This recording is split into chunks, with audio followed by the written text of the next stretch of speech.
Good afternoon. Good afternoon and welcome. I'm Elliot Hirschman, president of San Diego State University, and it's wonderful to see so many friends and supporters of the university here today. I want to take this opportunity to acknowledge our supporters. Right now, we are in the midst of our first comprehensive fundraising campaign. Our goal is to raise $500 million, and as of this month, 4 months into the public phase of our campaign, we've just crossed the $300 million milestone. Please.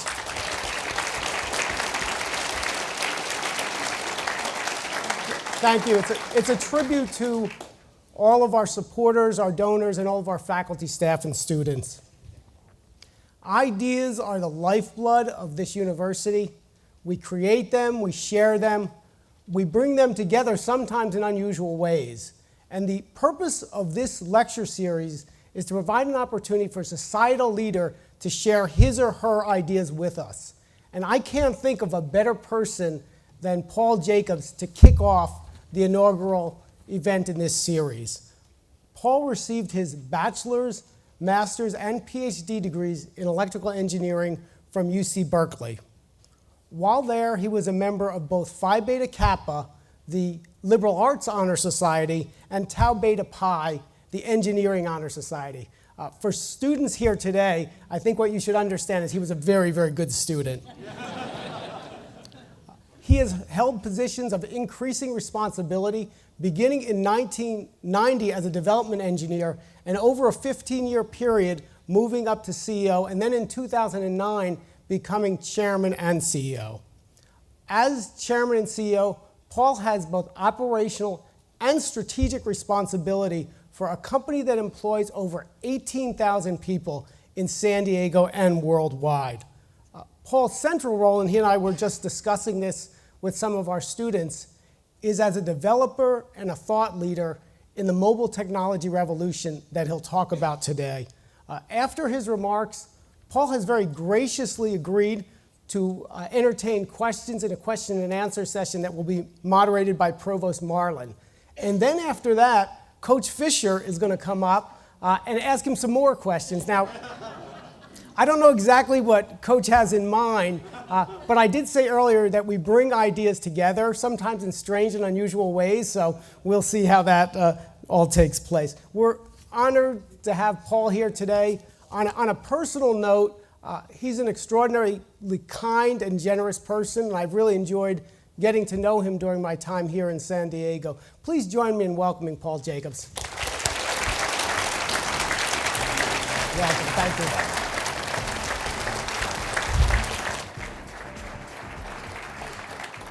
All right, well, thanks, everybody. I appreciate all of you coming here and being willing to listen to me. And it's really exciting because I basically grew up in San Diego, so state was always a place that I thought a lot about, and we certainly have a lot of our employees come from San Diego State. So particularly to the dean of the engineering school, thanks very much. I just want to start off by talking to you a little bit about just what's going on in the mobile world. And I don't think any of you would dispute the fact that it's changed your lives. You're connected to your friends and your family and your colleagues, almost unconsciously, not because you're talking to them all the time, but because you can. They have a phone, you have a phone, and you guys can all just pick it up and talk to them whenever you want. And so that's how it's changed our personal lives, but how is it changing the rest of the world? Well, we are doing things to use wireless technology to improve education and healthcare and entrepreneurship and public safety and governance and all kinds of interesting things. I'm going to talk to you a little bit about that today, and hopefully you get a sense that it's an even broader thing than we think about when we pull our cell phone out of our pocket. To start off with, just kind of the background, I think we all get this. Smartphones are going crazy around the world. Everybody wants one. It's why our company is doing so well. We really got ourselves in a position when the wireless internet kind of hit, when Apple brought out the iPhone and it became a mainstream thing. to use your phone for getting on the internet and doing all this other stuff. I mean, we did a lot of the foundational work for that. But so we were ready when that wave hit. And so now we're really in a great position. But if you look at the kind of numbers, I mean, something like 450 million smartphones sold in 2011. I mean, that is where most people are doing their computing. Actually, I carry this tablet around now with me when I go to on trips. I'm actually not carrying a laptop anymore. This is how I do most of my work, is on that. And I suspect most of you do your email now by pulling out your smartphone and doing that. And when we look forward to next year, we have Microsoft actually porting Windows onto the chips that go into smartphones, that power the smartphones, because they're powerful enough now. And so that device that you carry around with you, if you are carrying a laptop, it will now be a thin, light thing, you know, like an iPad or something like that, that you'll have a full computing environment on. So people like to say that the future of computing is mobile. I feel like really the present of computing is mobile, and it's getting even more exciting as time goes on. And what's really cool is that we're using these smartphones, we're driving the cost of them down so dramatically that it's expanding out into emerging markets. And so people at the bottom of the economic pyramid, they're going to have their first and maybe their only access to the internet and to the mobile broadband revolution, all those benefits. They're going to get that over a smartphone. And so one of the things that's interesting is that we've actually changed the way we do R&D. Used to be in high tech that you would invest in the high end and features would trickle down to the low end. Now we actually invest both at the high end for features and at the low end for a really huge amount of integration so that you can make that phone have a lot of capabilities but be super, super cheap. And I was just talking to some people, I mean, in markets now like India, and we have $100 smartphones, and we're trying to drive that cost down to $50 smartphones so that you can really make sure that more and more people have access to it. And if we look forward in 2015, you see the stat up here, there's going to be, the projection is 1 billion smartphones shipped, and about half of those are going to go to emerging markets. If you look at last year, about 1/3 of the smartphones went, actually this is a 2010 stat, I guess, about 1/3 of the smartphones went to emerging markets. So it's growing very rapidly. I think, you know, this is going to be something that absolutely changes the world.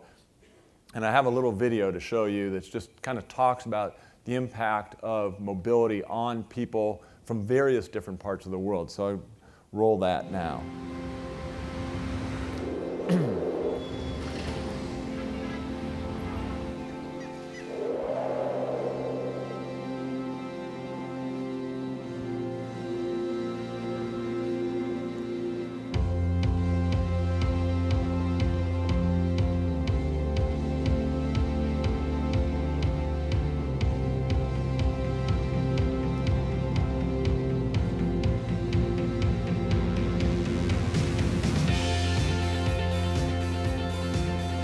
So quickly, it's like we have to get stuff done, and if you can't communicate at any time of the day, I mean, you're not going to be able to do what you need to do. Usually the first thing I do in the morning, I'll hop online and I'll actually connect with my development team out in the Ukraine, and we work on whatever video game project we have going on. We've been playing in a band, we'll get together, we'll rehearse. Usually, you know, one of us will record some stuff on our phone or, you know, our tablet, and we'll bring it in. Being able to sit anywhere and hum something into a phone or, you know, into a tablet and be able to come back and share it with each other wouldn't have happened. I wouldn't be producing half the stuff I'm working on if we didn't have these devices. My grandfather and my father were fishermen. They used to be totally dependent on nature, you know, keeping an eye on the position of the sun and tracking the moon at night. Now, this cell phone gives us important information like weather, wave heights, wind speed and direction, as well as coordinates we need to find the right places. The results are amazing. If all of our fishermen had mobile phones like these, I really think our community would grow, and I think our people would have better lives. I used to be sick a lot. I had trouble breathing. I would have blackouts. I couldn't do anything physical. I just couldn't have a normal life. My doctor ran tests and discovered that I had a heart problem. So he gave me a special wristband. It takes pictures of my heartbeat. Then my phone sends the info to the medical center. And if I have a problem with my heart, the doctor from the call center will call me right away. I now have more control over my life. I use the tablet a lot for studying. It is a little smaller than the book. We use tablets to chat with each other, you know. I still use it for fun and everything. It can make the study very efficient, so I can learn lots of things in little time. It's really impressive. Well, sometimes I put some music so I can read it while I'm playing without using, paper. Maybe I will be a musician when I grow up. My name is He Fang, and I live in Beijing, China. I'm Josh Shabtai. I'm a creative director here in New York. My name is Adriano. I have 15 years old and live in São Paulo. My name is Panier Selvan. I live in a village called Biram Patinam, and I'm a fisherman.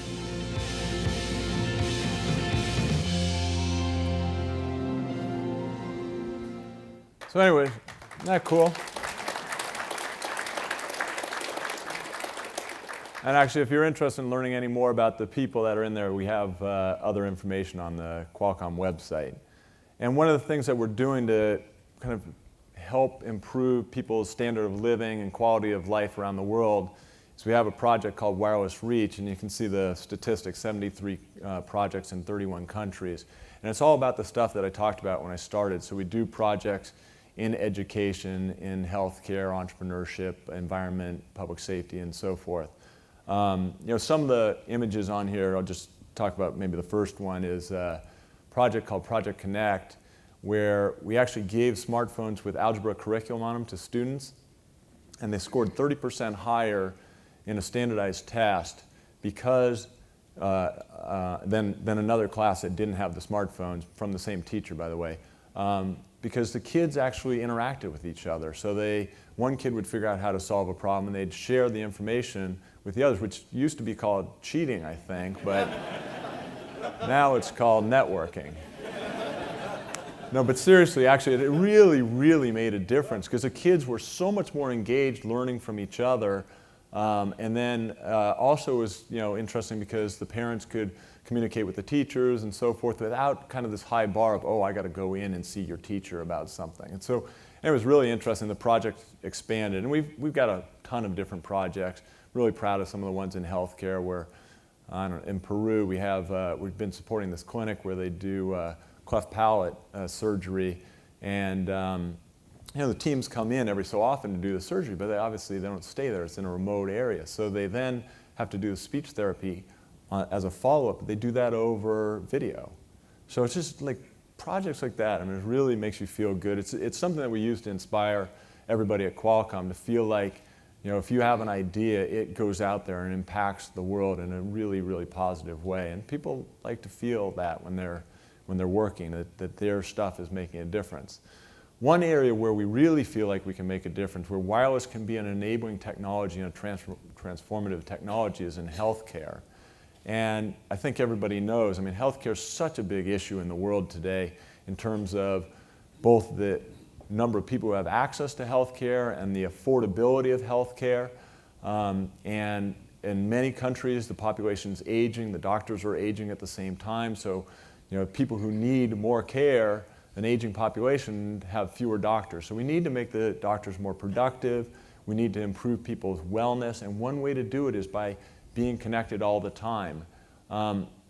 So it's a little bit like I said earlier about how you feel connected to your friends and family. I think in 5 to 10 years, you'll feel the same way about your healthcare professional, that it's not that they're watching you all the time, but you're being monitored in some way through your phone, maybe through some sensors that you have on your body or even in your body.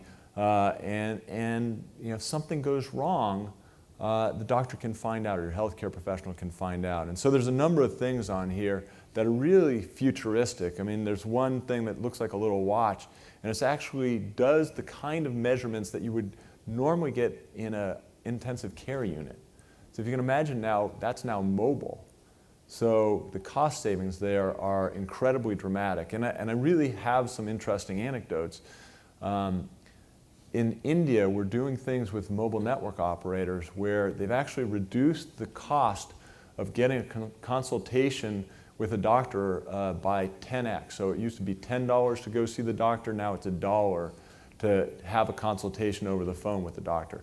Or another really interesting story, one of the doctors that we work with in San Diego, Eric Topol, he was carrying around an iPhone that has this little sleeve on it, and you hold onto the sleeve, it does your heart rhythm. And he was on a plane coming from the East Coast to the West Coast, and they got on the PA and said, is there a doctor on board? There's a man in the back who's having chest pains.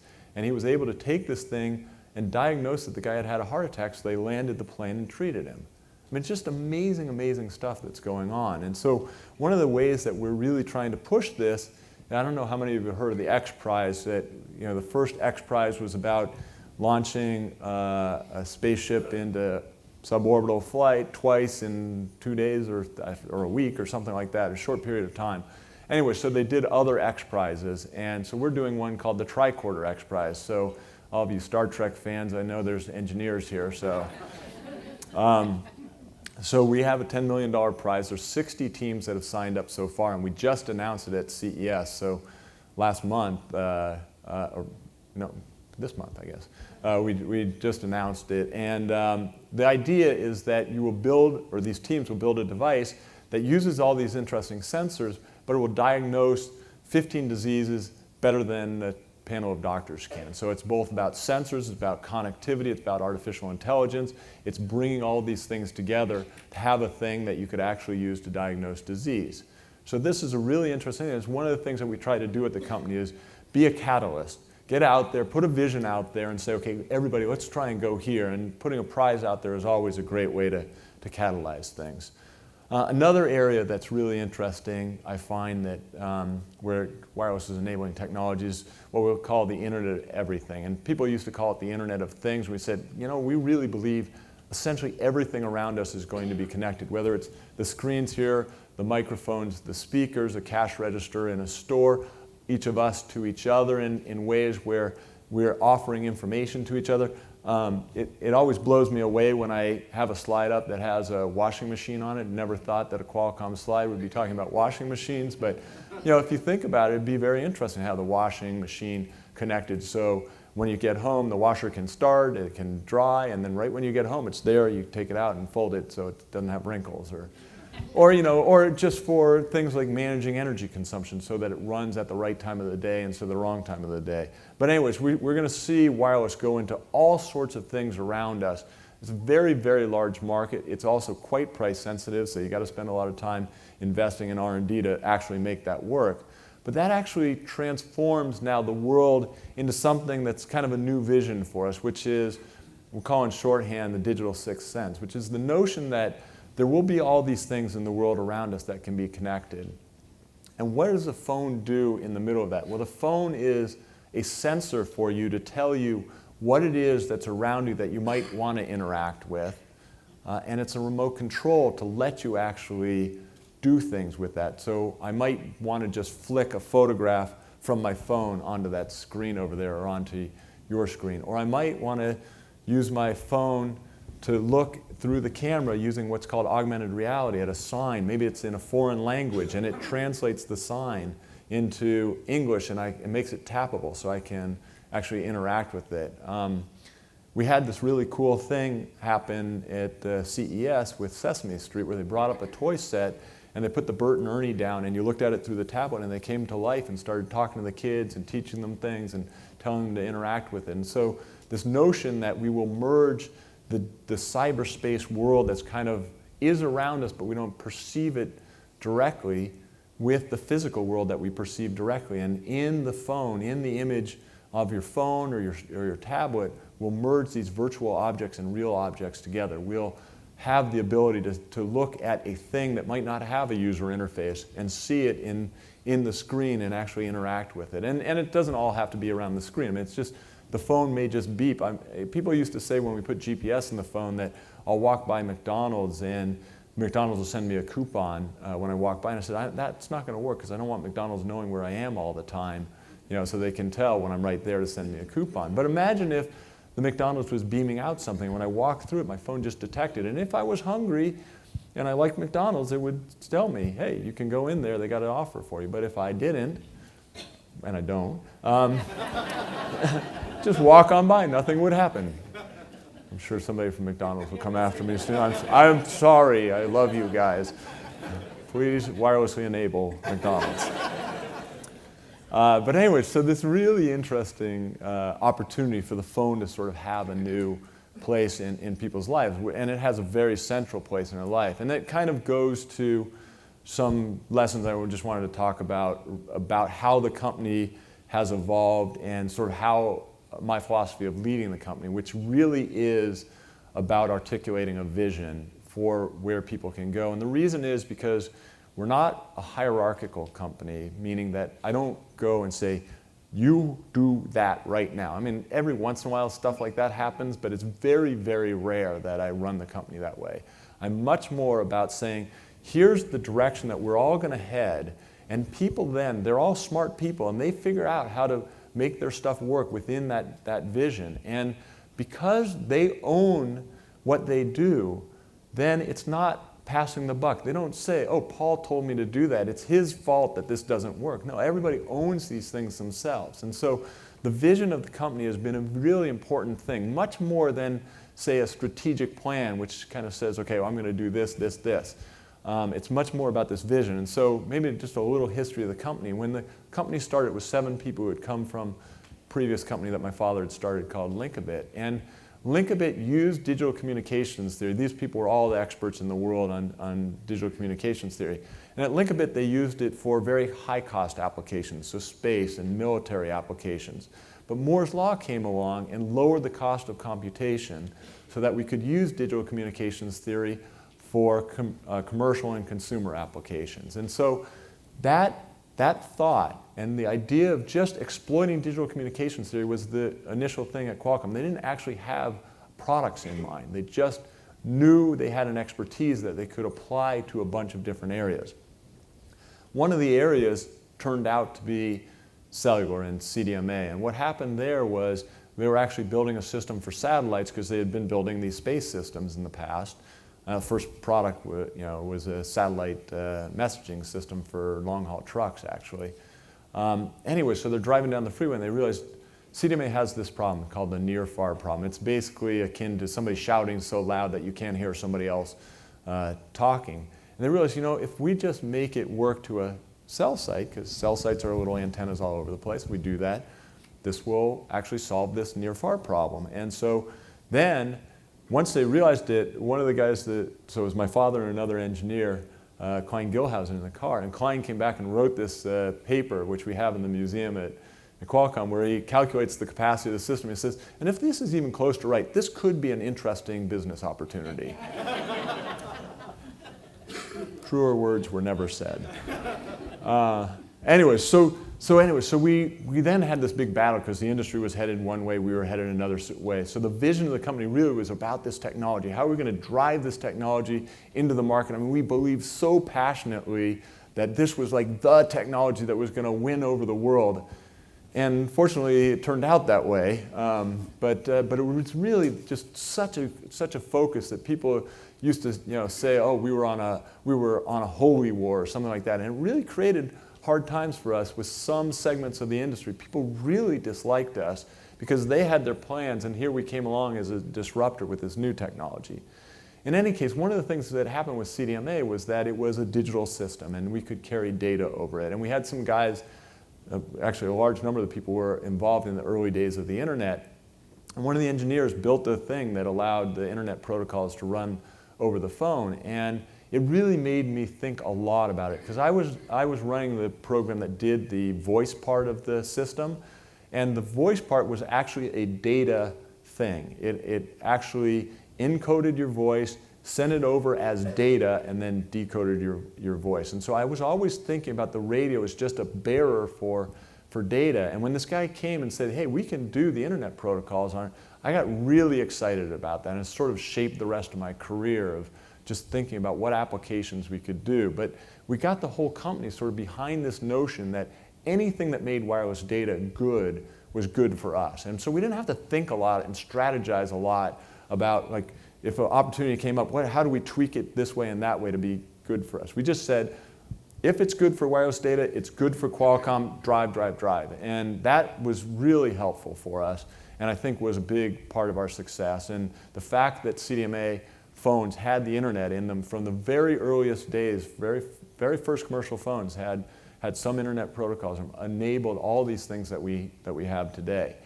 And so anyway, so we went from that idea of the mobile internet being actually more important than the fixed internet, saying, okay, well, what does that mean next? What does it mean about the phone? And we came upon this idea that the phone would be the most personal device for not just communications, but computing and entertainment and productivity and all sorts of stuff.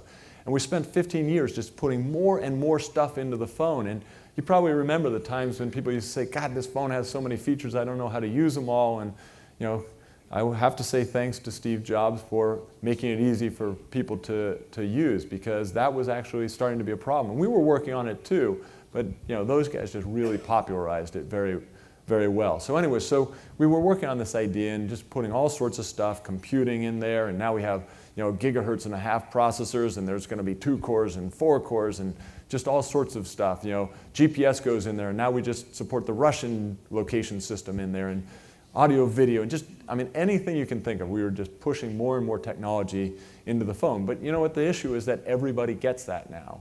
So we are still on all those previous visions, but the vision that we're looking at right now is this one that I articulated earlier, digital sixth sense. And it has implications to new radio designs, new software, new devices, new partners. We made an acquisition of a company called Atheros because we wanted to make sure that we had the sales channels and the products to sell into other devices than just the handset. So it really shapes the way that we think about how the company works. And so maybe one of the reasons why it works so well is we have this business model where we sort of sit in a place where we do a lot of the R&D for the telecom industry, for many players in the telecom industry. And so we have ideas, we can fund them. We then send them out to the wireless ecosystem, so either mostly handset manufacturers, but also infrastructure, test equipment, and also operators. And then we sit kind of back from the subscriber. We think about what the subscriber wants, but we're not directly selling to the subscriber in most cases.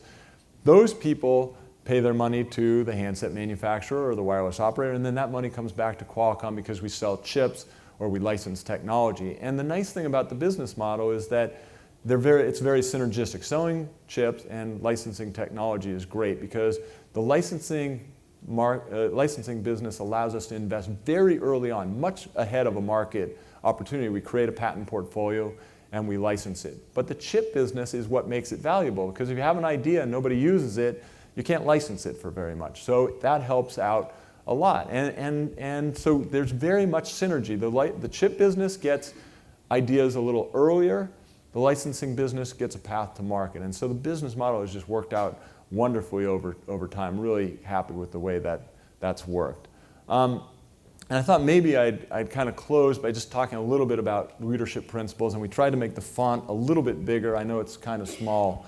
But just some things that I learned and maybe thought would be interesting to pass along. And the first thing is lead through vision, not division. And so I talked about the vision that we lead through. What do I mean by the not division? And I learned early on when I ran our handset business, we were like us versus them. Hey, we're great. Those other guys, they're messing up. You know, and what happens when you do that us versus them, it's a cheap leadership trick. You get your people to gather around you.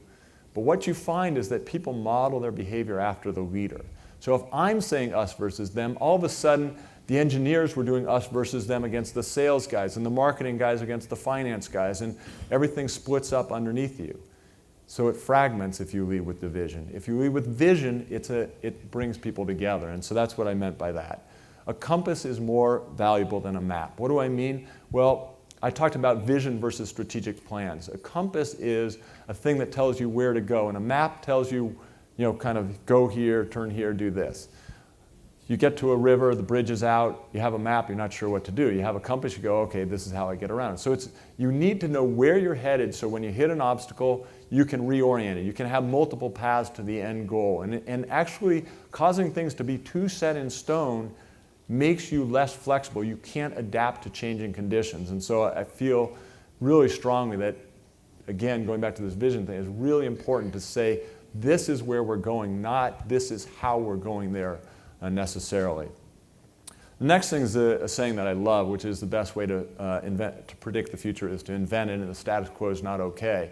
Meaning that we got to change things. In a high-tech industry, you're always changing. We don't want our business to be commoditized, so we're always trying to do the next new thing. And so sitting where you are, feeling comfortable, that's not okay. I told some students we were talking to earlier, one of the key things I learned early on in my life is just make yourself uncomfortable all the time. Push yourself into an area that you don't feel good, not sure you can do it, and when you do it, then you feel good and you can build on top of that thing. And the same thing with predicting the future. I mean, you've got to go for it. You have an idea what's possible out there, and then you go execute. Because an idea is not enough. You've got to actually bring the team together and make stuff happen and actually bring it out into the world. Question conventional wisdom. It's almost always wrong. Conventional wisdom, everybody says go this way. If you have something that you think is different, like we did CDMA when the industry was doing TDMA, you can do really well. So don't believe what everybody says, because there's almost always something wrong, and if you find out what's wrong, you can create a big business for you. Think globally and act globally. People normally say act locally, but in Qualcomm, we ship, this quarter we predicted a high end of 154 million chipsets. So in 3 months, you have an idea, 154 million people can be impacted by that idea, and therefore you can act globally and not just think about globally. Be flexible and opportunistic and passionate and persistent. If there's one thing that I can say, I think I've talked about flexibility, but passion is absolutely critical. Hopefully you see that I actually care a lot about this business, and I believe very much that if you have passion and persistence, you don't give up easily, you will go a long way. I mean, have to be smart, have to have a good idea, that's table stakes. That's not enough. You have to have these other characteristics. I believe a lot in diversity. I spent the earliest part of my working life when I was a kid actually learning different things in engineering. I learned every different kind of engineering because my father gave me a different job every summer, and getting that diverse input really taught me something about being able to kind of build the systems, the high-level view. And to be a leader, having a high-level view is really important. So diversity comes in many different ways. I went to Cal, as you heard. Cal is quite a diverse place. I grew up in La Jolla. I wanted to leave La Jolla to go someplace where it was a little crazy, but it was even crazier than I expected. But it was great. I mean, it really taught me a lot in the world to be open to input from all around. Luck is where preparation meets opportunity. So what that means is people say, oh, you're lucky. But it's really about getting yourself ready to do something so when the opportunity comes by, you know you can move quickly. And we've done this in many, many areas. In fact, one of the reasons why some of the companies in the tech industry have suffered, or in the telecom industry have suffered, is because they spend a lot of time thinking through, I talked about this a little bit earlier, thinking through their stuff. So, when opportunity comes, they're like, think, too long. And opportunity's gone. Somebody else seized it because that other company was ready to grab it right then and go with it. And so you really need to be ready. And that goes to this next thing about some things you need to do right and some things you need to do right away. Most things, if you have a large organization and you don't make a decision, people will wander off in all sorts of directions. Or if you don't articulate a vision, they'll go off because everybody wants to be doing something. So you don't want to sit there for a long time. There are some times when a decision has to be the right decision at that moment in time. There are few of those decisions, by the way, in life. Most of them, you can make a decision, course correct, and so forth. Knowing the difference is where I go back to that preparation meeting opportunity. And then I just want to close by saying the thing about Qualcomm is we are focused on the people, their ideas. We're not a company that has big factories and stuff. We're what's called a fabless manufacturer, meaning somebody else makes our chips and we design them. By the way, 2/3 of it's actually 22,000 employees are in San Diego, 75% in the United States. 95% of our revenues are generated outside the United States. So it's kind of an interesting thing, but it's all about people and their ideas, and that's why we take such good care. So just to finish up, I just wanted to say, and it said this in the video, there's 6 billion people that use wireless technology. It is the largest platform that humanity has created, and we have a responsibility to take advantage of that platform to make people's lives better, and that's the thing that really motivates us at Qualcomm. So thanks very much.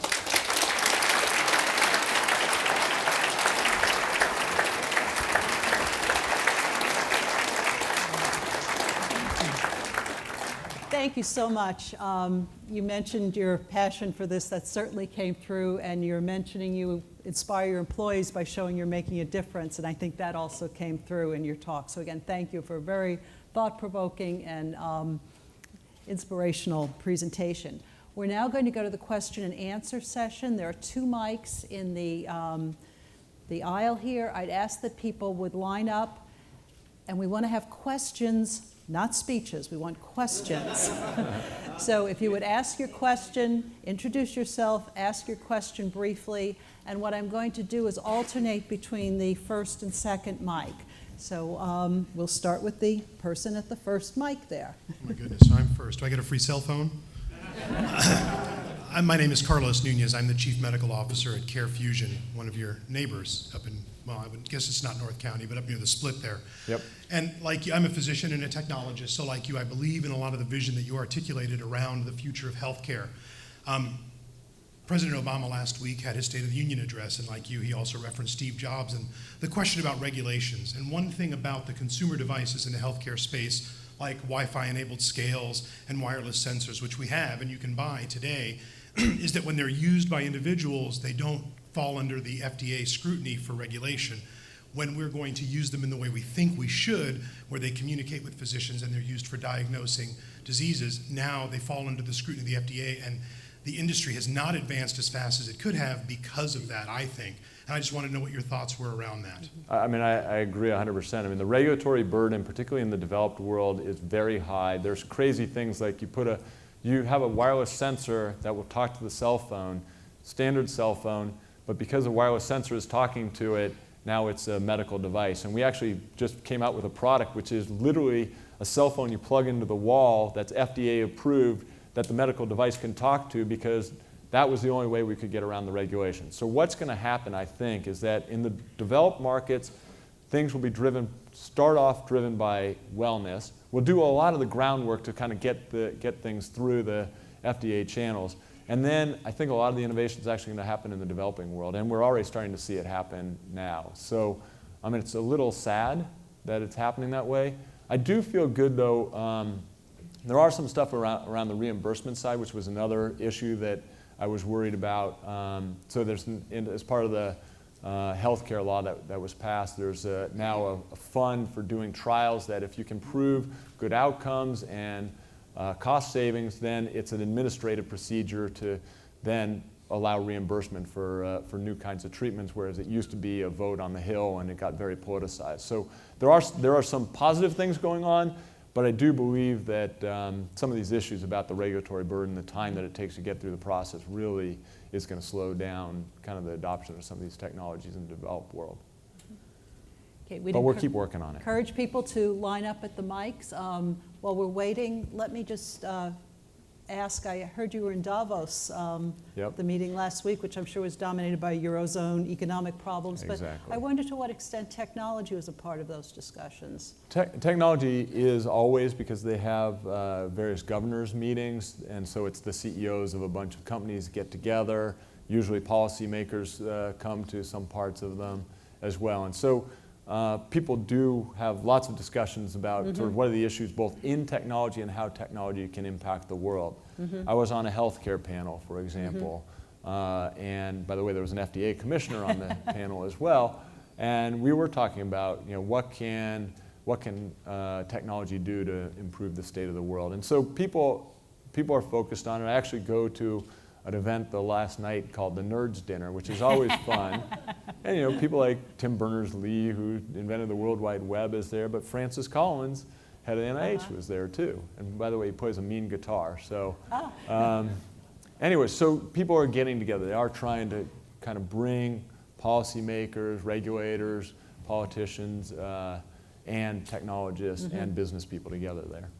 Great. Yes. Yes, David Hayers, Dean of Engineering. One of the things that we do as academics is try to understand what the companies that employ our graduates are looking for. And how do we change our curriculum with time to make sure that the skills we're giving to our graduates are the most contemporary skills? So if you could use a bit of a crystal ball, tell me a little bit about what your ideal Qualcomm employee might look like.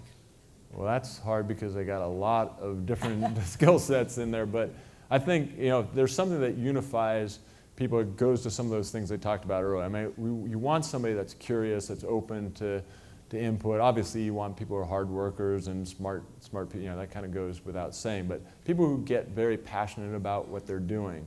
When it comes to particular skill sets, I mean, the tech industry is really in an interesting time right now because you hear about general unemployment and economic downturn and all this kind of stuff, and yet we're in a situation right now where we're having to compete very, very hard for engineering, new grad engineers, and by the way, any kind of engineers. And so salaries are going up right now. So I would absolutely advocate engineering as a skill set. And by the way, it's actually an interesting thing, even if you don't end up being an engineer, because it sort of teaches you a certain style of thinking. But with that said, I mean, we have a lot of non-engineers at the company too, and we need great business people, we need great marketing people, we need great IT people. We really are out looking for the best of the best, and when they come into Qualcomm, we try and take very good care of them as well, so they don't want to leave. How's it going? My name's Cody. I'm a student here, super senior. Hopefully not the only one in the room. My question is, I guess Steve Jobs is always famous for ending a lot of his keynotes with the famous line, "Well, there's one more thing." So what is that one more thing for Qualcomm? Oh, there's a lot of really cool stuff that's going on right now. You want me to give you something close in or far out? All right, close in, the next thing that I think will be really cool is this new computing stuff that's coming out. Windows tablets that are ultra thin, light, always connected to the network, the instant on, super low power. I mean, this stuff it's really good stuff, and you're going to be blown away by what you see when all these things hit the market. So I'm really excited about that opportunity. The thing that's really far out that it's almost scary that it's so cool is we're working on basically digital brains that are actually modeled off the human biological system, and they work. So it's a little weird. So the team basically started out by building a retina, and they modeled the cells in the retina, and they came to me and said, look, we have a retina here, and look, it responds to these optical illusions the same way a human does. And I go, well, that's kind of interesting, but I can sort of see how that might happen from the local properties of it. That's, it's interesting, but doesn't get me excited. They put another layer of cells behind that, it started to find features. They put another layer, it found things like corners or oriented lines or something. Another layer, it started to find patterns. Today, it tracks objects. It's actually not programmed, it's taught. And so we're actually building chips. I just realized the entire room went dead quiet. We're all thinking Terminator. Yeah. But anyways, it actually does bring up a lot of issues. As it continues to go on. I mean, we absolutely think about the issues that creates, and we're doing motor control with it and other kinds of things. Really fascinating technology. I mean, it's out there, but we're trying to actually build a digital cat brain, for example. And it's just like something that's way out there in the future, kind of cool stuff, makes you a little uncomfortable, but that's a good kind of wow sort of thing. It is a wow sort of thing. Yes, please. Hi, my name is Greg Anderson. I'm the SDSU Entrepreneur Society president. And my question for you today is, how does Qualcomm plan on taking advantage of the college environment from an entrepreneurial point of view to look for new innovations? How you mean? Do we come and fund projects in colleges, or I mean, we have a venture fund, for example, that goes out and does seed things. We have a thing called Q Prize where we're actually open it up to groups from around the world to apply for seed investment. We also do a lot of stuff. We have people that come into the universities and work with people, but I'm not exactly sure which angle you want me to address that on. I think you addressed the question. Okay, great. Perfect. Thank you. Yes. Hi, my name is Brad Chisholm. I'm the CEO of a company called Luminine Technologies. And what we specialize in are high-performance inertial sensors, so accelerometers, gyroscopes, and that nature. Now, you've been one of the pioneers of introducing position awareness and GPS inside of cell phones. So I'm curious, what is your vision of the future? What do you think is going to happen as far as wireless devices and their position awareness? Oh, it's getting better and better, and we're doing a lot of work for indoor location. But this stuff, the augmented reality that I talked about, and in order to composite the images, you use the inertial sensors as well as using the vision system to try and figure out, okay, I'm looking at this piece and I got to map this 3D object into it in a certain way. So I think that'll happen. I think healthcare is clearly an area where knowing various things about movement is really, really important, whether it's just for activity monitoring or figuring out whether somebody fell down and can't get up and you need to make a phone call and so forth. So, we have a lot of stuff in terms of gesture recognition and using sensors for that kind of stuff. And so I think this natural interface into the devices that's going to grow, and sensors are clearly a huge piece of it. So there's a broad range of opportunities for the kind of sensors that you're talking about. Great, thank you very much. Thanks. Yes, please. Hi, Paul. Thank you very much for being here. You very quickly commented about managing according to a vision as compared to a doctrinaire kind of business plan. I suspect that there's more to it than that. And, a little bit. And I would be curious to hear kind of the second and third derivative of how you manage that. Okay, so you articulate the vision, and then when there are various projects that come, I don't necessarily get in and choose every project, but you also want to make sure people know that you care. So you keep track of what's going on with them, not because, I always told people that the difference between my father, who was a founder, and me is that my father made every decision he wanted to, and I don't. Meaning that I try and push the decisions down to people below me. But I do keep track of what's going on. They know that I care and I'm passionate about all these kinds of things. So there's that sort of inspirational kind of aspect or motivational aspect to it. And then there's obviously the operational things, which is, going through various meetings where you get updated on this, that, or the other thing. We do have a strategic planning process every year. We use it to set our budget for the year and our projections for the next 3 to 5 years.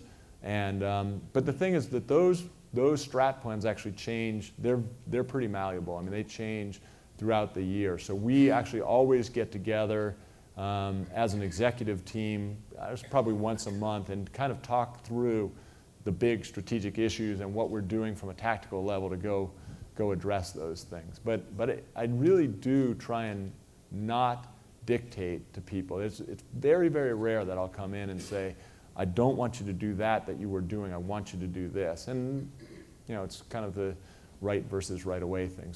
Sometimes you absolutely have to do the right thing at that time. So. Hi, my name is Michael McFadden. I'm a computer science graduate student, also the Director of Research and Development for a small defense contractor, Salute Consulting in San Diego. We do a lot of work with the Department of Defense in fielding new network technology, helping design and acquire the technology. And what we see right now is that the Department of Defense is fielding a lot of network-enabled devices that are orders of magnitude less powerful, less bandwidth than what I have in my pocket right now. And so just sort of maybe it's a regulatory thing. But are you saying that is a good or a bad thing? It's a bad thing. We see the Navy reaching and spending a lot of money on devices that are orders of magnitude less powerful than what we have access to. The Army has an initiative, a smartphone in the hand of every soldier, but we don't know how realistic that is. And so, is Qualcomm involved in that aspect, and what are you doing to push that and advance that forward? So we're involved mostly consultative more than, we're not trying to sell products to the military, for example. We do have a very small government group that, kind of does consultation sort of projects. And so I think that's probably the best way that we can help out there. But there are a lot of politics associated with military procurement, as I'm sure you know. And so that sort of makes it a little harder too. And what happens is that you have this thing in the commercial world which is just forcing everybody to move faster and faster and faster, because if you're a manufacturer, the most successful manufacturers are the ones who come and take our products when they're somewhat immature and go through the development process with us. And many times in a government thing, they want you to prove this, that, or the other thing before they'll even start looking at it. So they're just naturally that much farther behind the technology curve. I know that, there are absolutely people, there's things like DARPA, obviously, that go out and try and push the envelope. And we are doing some pretty interesting things, around, Homeland Security and stuff like that, and how to use phones as sensors and so forth. But yeah, I think that's the problem. It's a question of, do you grab stuff early and drive it into the market, or do you wait till it's more mature and then sort of leverage off of what's been done? Sinclair Hall, UC Berkeley alumni, go Bears. My question is, Qualcomm has been a very large and successful company, but also very nimble in its ability to continually innovate. How do you see Qualcomm managing that marriage, per se, moving forward? So I talked a lot about the various concepts that we use to try and remain nimble. One of the other things that we do really well is that our chip business is unbelievably good at executing. We just have people that you have an idea and boom, they just really nail it. And so if you talk about innovation, we have a new chip that's coming out this year, and we innovated on probably 5 different areas. So we went to a new process technology, 28 nanometer. We put in a brand new microarchitecture in our microprocessor, brand new graphics, brand new connectivity, brand new modems. And most companies wouldn't be willing to take that big of a step because they'd worry that they would fail someplace or another. But because our guys execute so well, we actually were willing to take that risk. And because the chip is so far ahead, now we've gotten a ton of business around that chip. And so I think those two things go together, innovation and execution, the ability to have the idea and to fund having those ideas, but then the ability to bring it to market and do it in a way that people know that you're going to be dependable, that they believe that they should take new technology from us, new products from us, because they trust that when we tell them it's not just an idea, it's actually going to come to pass. My name is Xinhua Fei. I'm one of the 8 students who's supposed to meet with you before the meeting. I missed that. Sorry about that. Oh, no. Okay, I do have Well, a I got question. extra salad because of that, so thank you. No, I'm just I kidding. know that.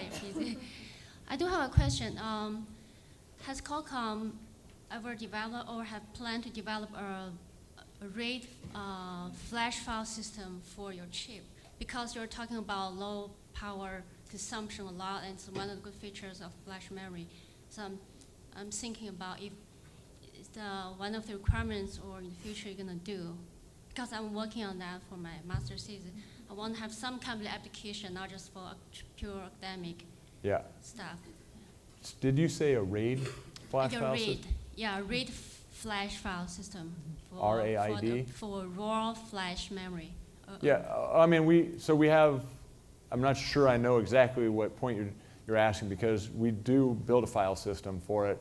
Obviously, flash versus RAM, you have the whole issue of speed and so forth. And so is that kind of the angle that you're going on? We do build a file system. We also now, these days, with high-level operating systems, you get a file system from the traditional Linux file system. But talking about more, right now, most companies using the kind of traditional Linux file system on top of the RAID NAND flash, which already have controller on it. Where I'm talking about the specific file system developed just for the raw flash memory. a rate of I don't know the which is answer to making that. more supposed to be more efficient. Tell you what, I'll talk to you afterwards, Yeah. and you can explain to me exactly what you're talking about, because I'm not sure I got it exactly yet. But. I'm afraid that will have to be our last question for this session. As President Hirschman mentioned, we bring things together in strange and unusual ways. So now I'm going to introduce Coach Fisher, who is going to do the strange and unusual part. Thank you, Nancy.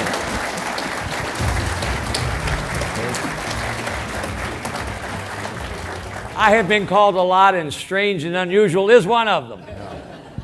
I've seen this on ESPN. Is this what we're doing now, or? I think so. I'm gonna say the first 11 are not my questions. I do have 2 that I have put onto the sheet to add to it. All right. Question number 1: what profession other than yours would you like to attempt? I actually would want to do something maybe more directly creative, fine art or architecture or something like that. If you had said basketball coach, I had a contract for you. I actually, you don't know that much about my basketball. Wasn't that good. What is the best piece of advice you ever received? So some of the things that I said earlier are sayings that I believe in, but something that came from a person was a friend who said to me, "There's no they," and what it means is, meaning they is us, and we have to do things ourselves, because everybody says, "Oh, they need to do this or they need to do that," and it's really about we're the people who actually need to do it. And I always thought about that as kind of an interesting thing. Don't say, "Oh, it's their responsibility." It's it's our responsibility, and I just love that saying. Very good. What is your favorite word? I use the word awesome quite a lot, so maybe, is that still okay? Is that cool still? What's your least favorite word? Can't. Very good. I feel like I'm having a test here. This is great. You're 4 for 4 so far. Tell us about a book you recently read. Okay, so the last book I read was the Stephen King novel about the JFK assassination. It was 11/22/63, and it's interesting. It's a guy who goes back in time travels, and he's going back to try and stop the assassination of JFK. And I don't know whether I should give you a plot spoiler, but in any case, it's a book about sort of the implications of maybe a bad thing didn't turn out to be so bad in the end, and it's just kind of interesting that way. But I didn't really read it that philosophically. I just kind of enjoyed it. Soon to be a movie, I'm sure. No doubt, no doubt. What is your favorite film? Monty Python and the Holy Grail. We're learning a lot about him. I can quote it too. So. I was an engineer, What is your secret ambition? I want to ski moguls like Johnny Mosley. Tell us about an interesting or surprising thing about yourself. When I was in high school, I had a business that we sold skateboards, and we put the local skateboard shop out of business because we would just go to our friends. They'd tell us what skateboards they want. We'd go to the distributor, take their money, go to the distributor, buy the stuff, screw it together, and give it to them. We had no overhead, no store, no nothing, and we just then I got some great skateboards to ride. I know you went to Berkeley, and I think you have some memories. Tell us about your best memory from college. Okay. I have to say my best memory is meeting my wife. Very good. So the story is, no, this is actually a pretty funny story. My brother played beach volleyball in La Jolla, and I noticed there were a lot of pretty girls that played beach volleyball. I didn't play volleyball all that well, but nobody knows that when you go to college freshman year. So I went around and I collected people for my intramural volleyball team. I went up to all the prettiest girls I could find. I said, "You want to be on my intramural volleyball team?" My wife was one of them. Of course, I had to have 2 other guys on the team, and I found the ugliest guys I could find. One of the guys' nickname was Bear. You can imagine why. By the way, Bear, if you're out there, I'm sorry, buddy. Tell us about a person who has influenced you the most. My dad, no question. Right, I think you guys know my dad. So. What is your favorite song? That's really hard, but I think it's Hotel California. Last two are mine. What is your first thought when you say you're attending a basketball game at Viejas Arena? I get to see you coach. And you know, the athleticism of the team is just awesome. The energy in Viejas is amazing. Students going crazy. I mean, it's such a fun environment. It's just, you know, and look, we don't have an NBA team. You guys, that's the team. That's the basketball that we want to see in San Diego. Thank you very much. Coach Jacobs, you're diagramming the last play to win a game with the score tied. Who takes that last shot? Besides you mean? Besides me, right? Oh, okay. All right. I think Chase. Chase Tapley. Chase. Good thought. Yep. I feel privileged, as I know all of you do, to have an opportunity to be here. My only regret is I could not have had my team be here to listen. It truly was inspiring, and I feel fortunate to be amongst the few who were in here. So thank you very much. Thank you.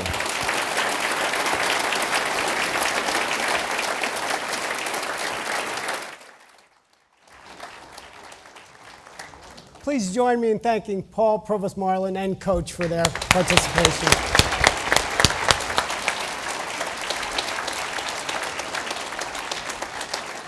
It is now my honor and pleasure to present Paul Jacobs with the President's Distinguished Service Medal. Thank you, Paul, for joining me. We're going to take a picture. Who's taking our picture? Someone is now, don't worry. Thank you very much for joining us. It concludes our program.